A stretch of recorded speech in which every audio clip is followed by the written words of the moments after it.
We're going to talk today about the power of taking action. If you recall, we've talked about what is love. We talked about who are we. We talked the power of connection. We talked the power of, doesn't matter. We talked about a power. And so today, I really think it's important that we get this down. And I'm going to really go into it in a way that I've not done before. So it's important to understand that. So when we're looking at this, the creative process begins with our thoughts. It's combined with our emotions. And then it's followed with aligned actions. And that's how we create. Do you notice that I didn't say you could do one, the other, or a combination of that? You have to do all three. Your thinking has to be filled with emotion behind it, because the emotion you put behind it gives it its power. And when you put emotion behind it, then you take an action that's aligned with where you're going. That's the creative process. We're going to explore that in a bit of depth today, because we're going to talk about what are the keys to taking action. The first one is you got to know where you're going. Most people don't have a clue because they've not consciously chosen where they're going. And we've looked at that when we talked about what is love. We looked at who we are. We looked at about understanding the hierarchy of your values, which is different than anyone else's. When you understand the hierarchy of your values, then you start looking at the 5 areas of life: spirituality, relationships, health and well-being, career, and money. You look at those 5 areas, you take what are your hierarchy of values, and you start applying them in those areas. You're creating the vision in your mind. When you create the vision in your mind, you apply emotion to it. When you apply emotion to it, now you step into it and you take action. Most people don't take action. Here's where you got to start. You got to start where you are. If you're in debt $100,000, you can't lie to yourself and say, I'm a multimillionaire, by saying an affirmation, I'm a multimillionaire. No. You got to say, I am now building wealth in my life. You see, that's a true statement. If you're saying right in this moment, I am now building wealth in my life, you're saying now, what is building wealth? I'm going to start paying off my debt. Because what is debt? Modern day slavery. When you're in debt, you are owned by who has your debt. It's a mental construct or constriction. The debt binds you. I can't say that clear enough. If you listen to all the great financial wizards, they will tell you, don't be in debt. It's freeing.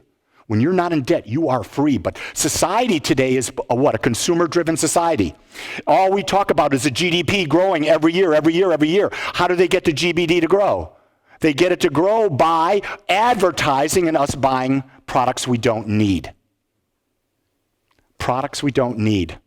I was on Amazon, my favorite site, and I was looking at something, and I said, that would be really cool to have. And then I asked the question, do I really need that? Is this a spur-of-the-moment desire? Most of the time when we're buying something, it's a spur of the moment, and we get it, we go, why did I buy that?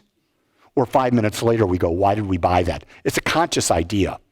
You got to see the significant benefit of taking action. This is really critical. If you don't have a big why to taking your action, you're not going to take it. My best example of that is, I rated myself in those 5 categories: spirituality, health, wealth, career, and relationships. On a 1 to 5 scale, when I rated myself in my life based on my expectations, I rated myself a 4. That's a really good rating. I've got a really good life based on my expectations of that. Now, the interesting thing about that was, in that expectation, I also believe in the 80-20 rule. 20% effort gives you 80% result. Think about that. If I can give you 20% effort and I get 80% of the result, why would I do more? It's diminishing return. However, all of a sudden I make a decision, I'm going to go to the Himalayas in the middle of May, and I've got to be able to go from 3,000 to 15,000 feet for 8 days, 8 to 9 hours every day of hiking. Guess what? My level 4 is no longer enough. So now I believe I have to get to a level 4.5. And in order to do that, I have to add in like the stair climber at the gym, which I've added 4 days a week. Where do I get the time? I don't want to take it from the other 4 buckets, right? I want to keep them where they are. Here's the key thing. There's a magic bucket. And you know what that bucket is? The wasted time bucket. And we all have it. We've got the wasted time bucket where we're sitting in front of the TV doing nothing. We're social media doing this, YouTube videos. I'm a big fan of watching Craig Ferguson on YouTube. He makes me laugh. His show, when it was on, was the funniest darn talk show I've ever witnessed.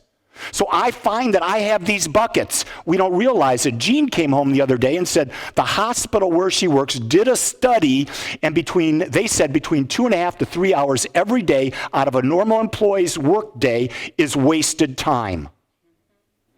I believe from my experience when I was in the corporate world, it was like 50% of the day was wasted. If you really sit down and you start looking at the workday, how many times are you going to the bathroom? How many times are you getting coffee? How many times are you sending out emails that aren't work-related? How many times are you just shooting the breeze with people?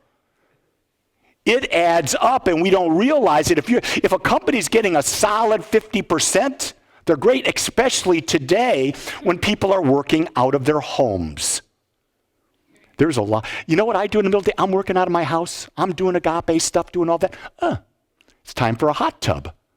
Boom, off go the clothes, out into the hot tub I go. Well, you come in from the hot tub, what do you got to do? Well, you got to meditate, right? Because you're calm. You've just released all the stress from your body. Your mind is able to meditate. So you sit in meditation.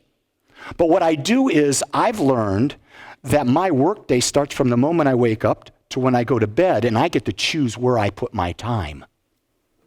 So I'm making a conscious choice there. So I've taken time out of the wasted time bucket, and I've added to health.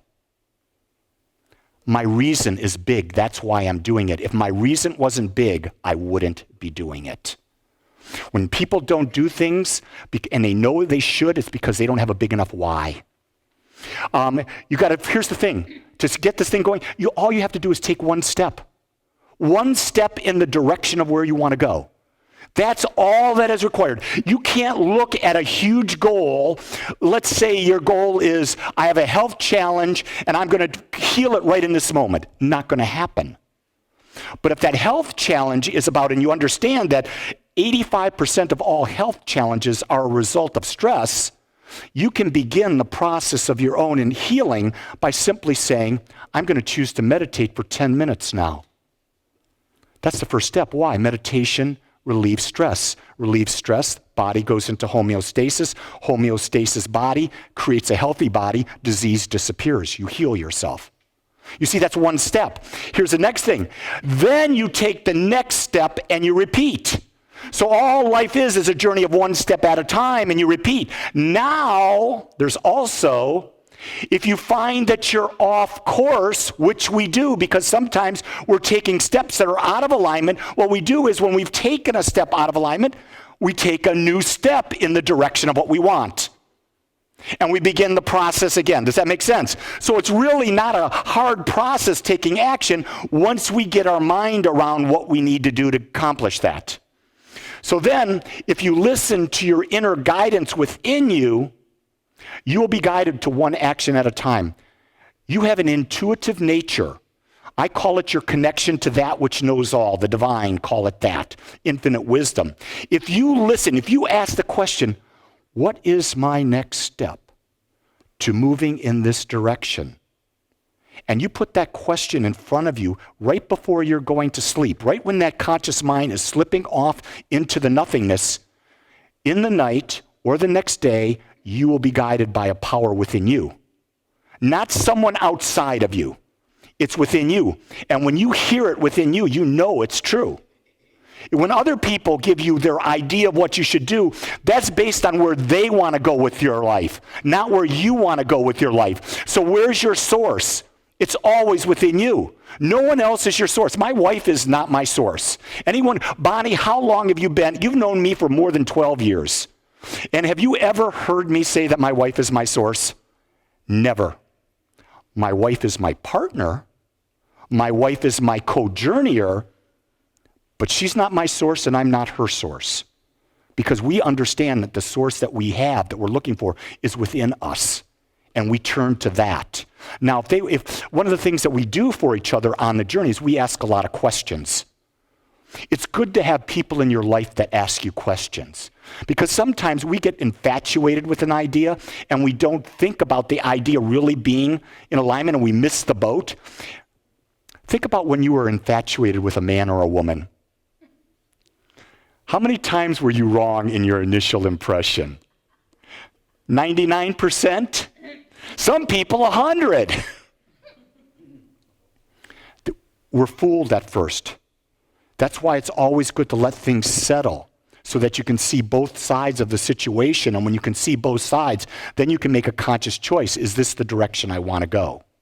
You're never going to find a person who's always good and always perfect by your standards. You're going to find a person, if you find the right person, it's a person who's balanced, you can see both sides of them, and you just happen to like being with them. There's an energetic connection that you know that you can't even put into words. I can't tell you why I've been with Jean for 48 years. I have no idea why, but I know there's an energetic connection there because we stay together and we stay together in joy. That energetic, there's no words to define it. That's what I'm trying to say to you. And we try to define it so many times, and in the words, we limit it. And so we've got to stop the idea of limiting ourselves by words controlling us.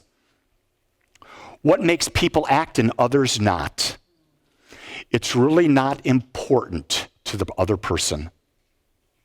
You may say, for me, going to the gym, doing my regular workouts, and then adding 4 days of stair climber in it, it's important to me. Now, I want you to know, it's not important to Jean. She hasn't been in the gym in 25 years. Why? It's not important to her. So for me to put an expectation on her is a gross injustice. I have a different life. She has a different life. We respect that. That's what relationships are. They're respect.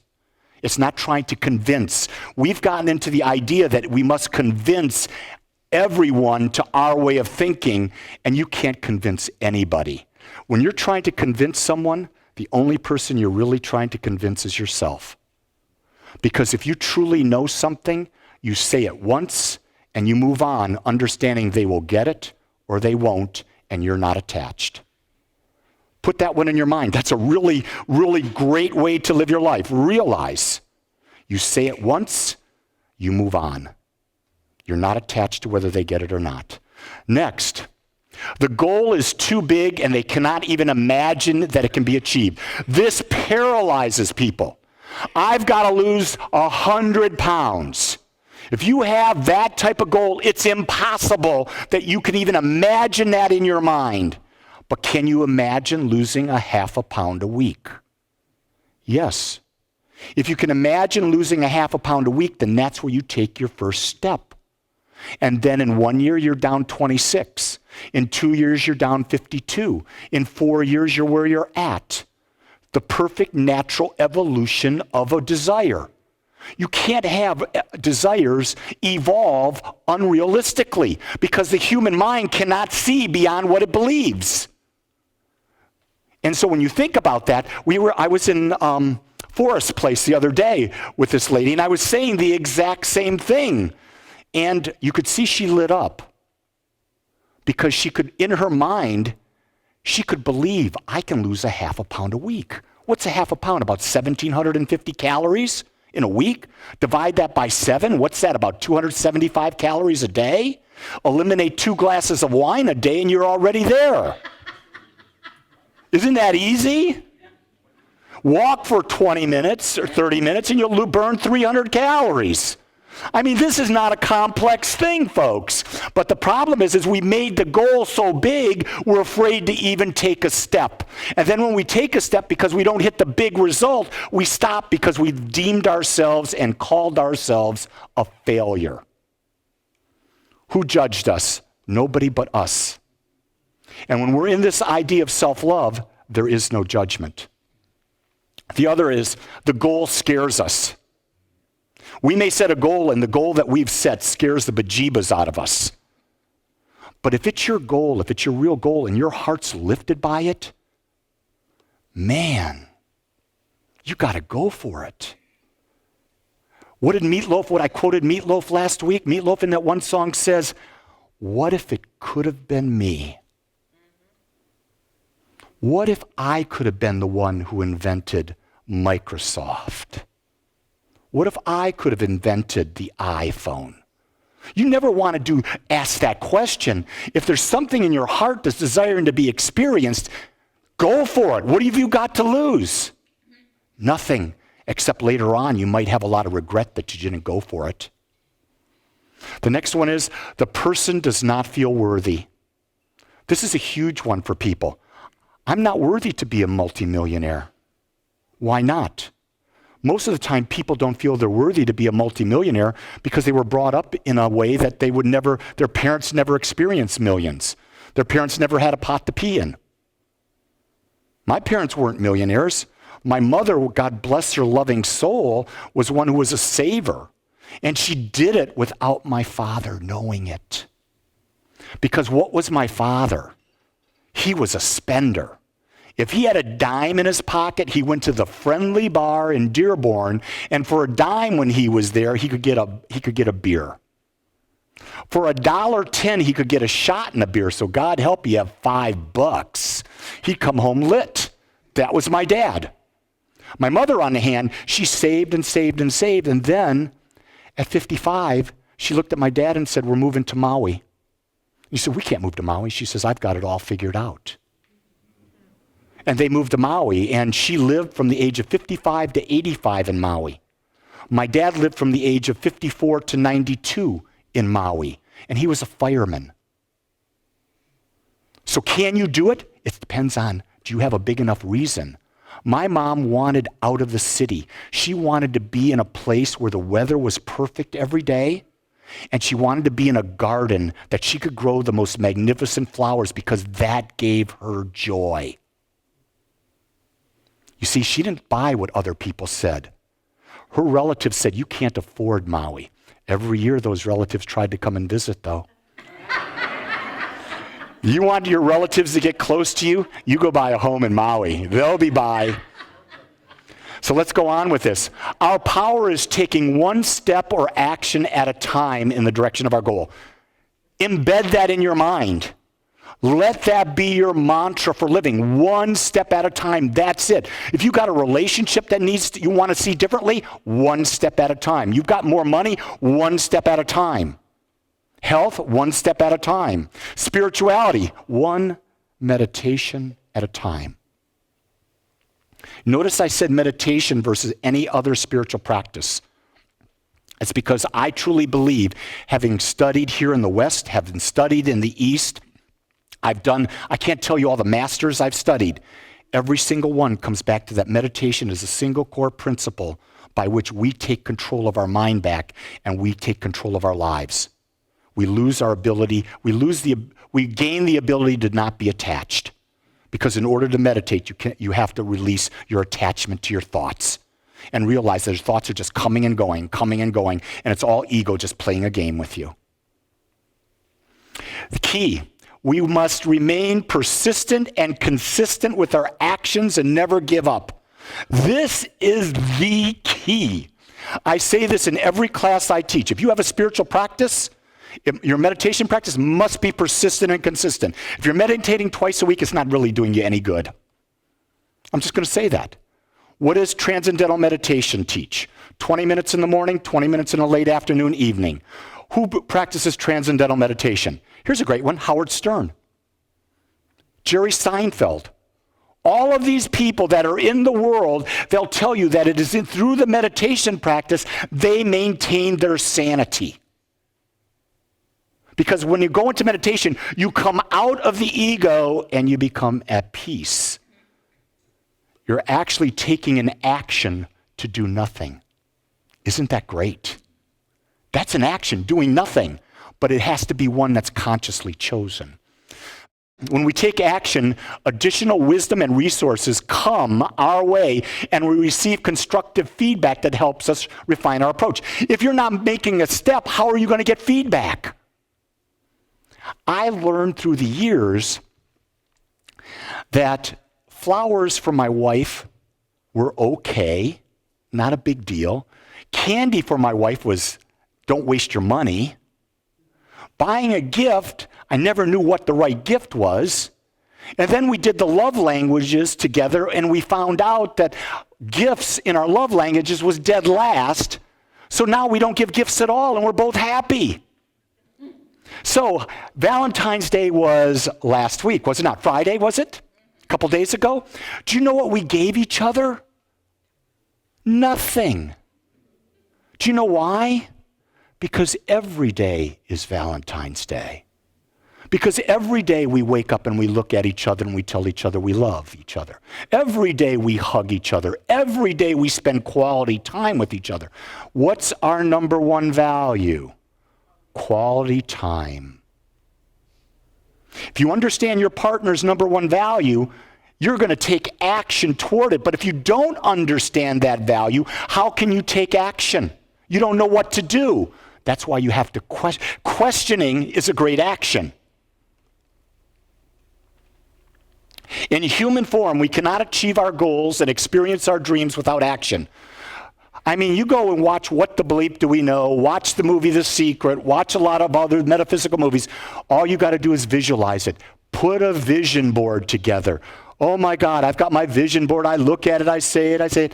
If you don't take action, you're living in the world of hoo-ha. I don't know how else to say that, but it's a world that's not real. It's a fairy tale world. We were given the power to create. It's our thoughts with our emotions, followed by aligned actions. And when we get that and we do it, here's the thing, don't believe me. Test it on something. Because once you prove it for yourself, you'll prove it again and again and again, and then you'll own it.